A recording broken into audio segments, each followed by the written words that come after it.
प्यारे परमेश्वर, इस अच्छे से समय के लिए आपको धन्यवाद देते हैं। आज के इस बाइबल वचन समय को भी आप आशीषदायक बना के दीजिए। इन वचनों के द्वारा हमसे बातें कीजिए। हर एक दिन हमारी चाल चलन इन वचनों के आधारित पर होने के लिए हम प्रार्थना करते हैं। यीशु मसीह के नाम से मांगते पिता, आमीन। दूसरा राजाओं अध्याय 15 1 से 22।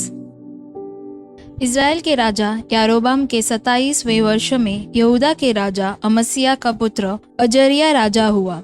जब वह राज्य करने लगा तब 16 वर्ष का था और यरूशलेम में 52 वर्ष तक राज्य करता रहा। उसकी माता का नाम यकोलिया था, जो यरूशलेम की थी। जैसे उसका पिता अमस्याह किया करता था, जो यहोवा की दृष्टि में ठीक था, वैसे ही वह भी करता था। तो भी ऊंचे स्थान गिराए न गए। प्रजा के लोग उस समय भी उन पर बलि चढ़ाते और धूप जलाते रहे।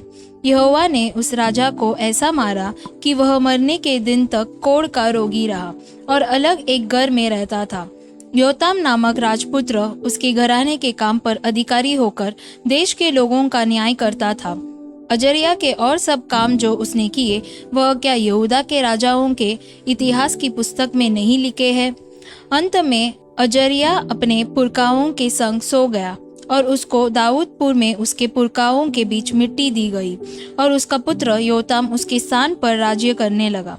यहूदा के राजा अजर्याह के 38वें वर्ष में यारोबाम का पुत्र जकरिया इज़राइल पर शोम्रोन में राज्य करने लगा और 6 महीने राज्य किया। उसने अपने पुरखाओं के समान वह किया जो यहोवा की दृष्टि में बुरा है, अर्थात नबात के पुत्र यारोबाम जिसने इज़राइल के पाप कराया था, उसके पापों के अनुसार वह करता रहा और उनसे वह अलग न हुआ।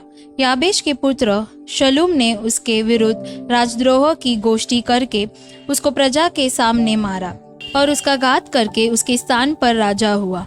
जकरिया के और काम इज़राइल के राजाओं के इतिहास की पुस्तक में लिखे हैं। यों यहोवा का वह वचन पूरा हुआ जो उसने येहू से कहा था, तेरे परपोते के पुत्र तक तेरी संतान इज़राइल की गद्दी पर बैठती जाएगी। और वैसा ही हुआ।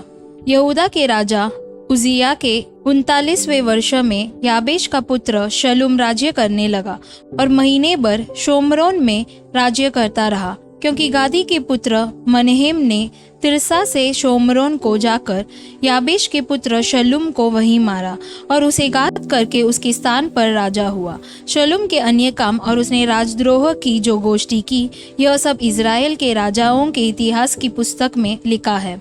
तब मनहेम ने तिर्सा से जाकर सब निवासियों और आसपास के देश समेत तिप्सह को इस कारण मार लिया कि तिप्सियों ने उसके लिए फाटक न खोले थे।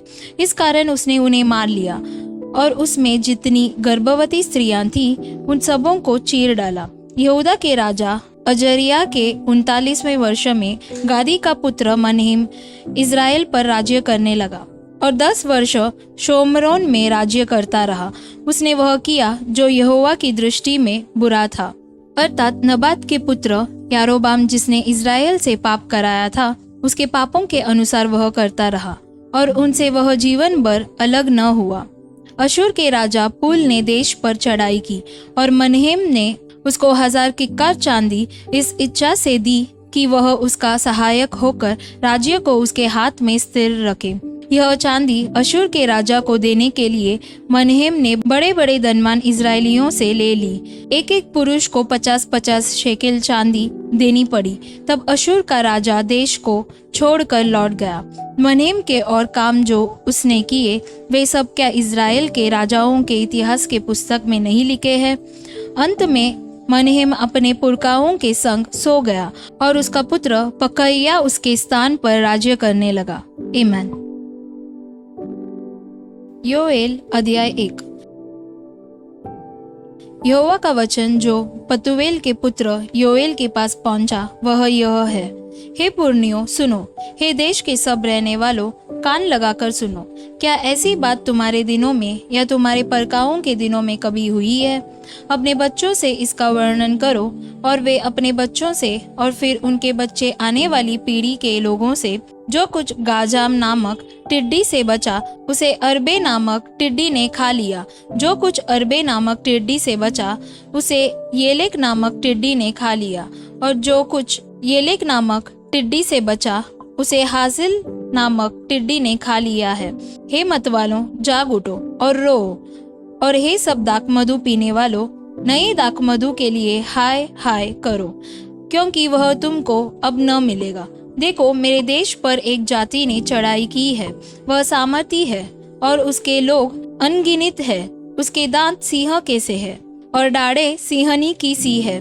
उसने मेरी दाखलता को उजाड़ दिया और मेरे अंजीर के वृक्ष को तोड़ डाला है। उसने उसकी सब छाल छील कर उसे गिरा दिया है और उसकी डालियां छिलने से सफेद हो गई है। जैसे युवती अपने पति के लिए कटी में टाट बांधे हुए विलाप करती है, वैसे ही तुम भी विलाप करो।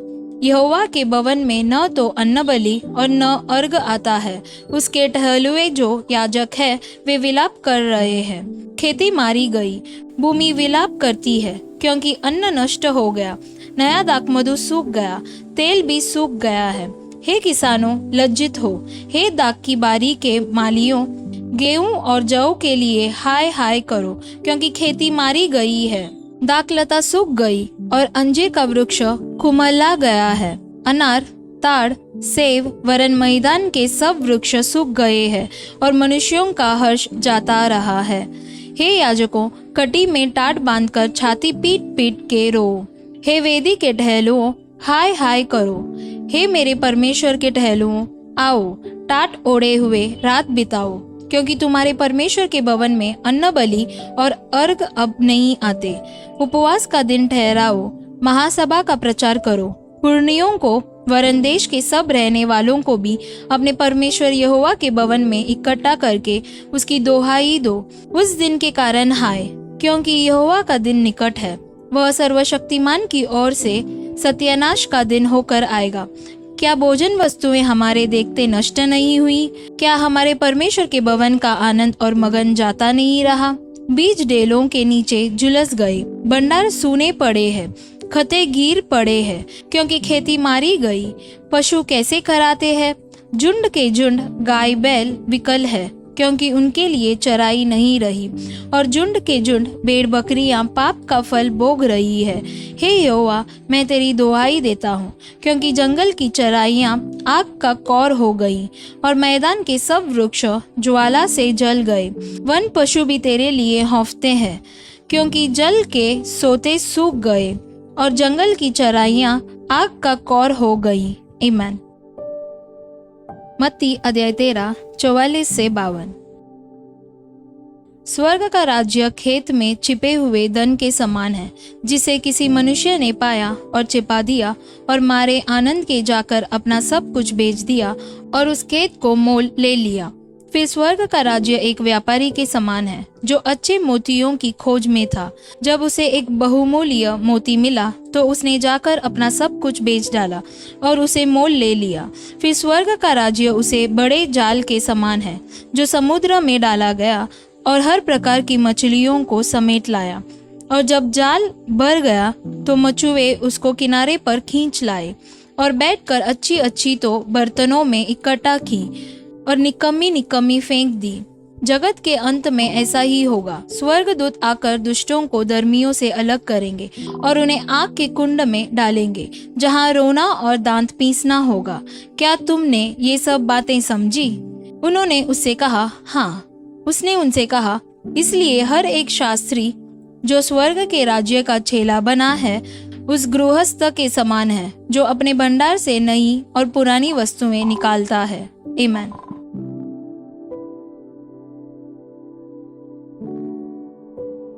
प्यारे परमेश्वर, सच्चे समय के लिए आपको धन्यवाद देते हैं। अपने स्वर्ग के राज्य के दृष्टांत के बारे में हमें सिखाया, इसलिए धन्यवाद करते हैं परमेश्वर।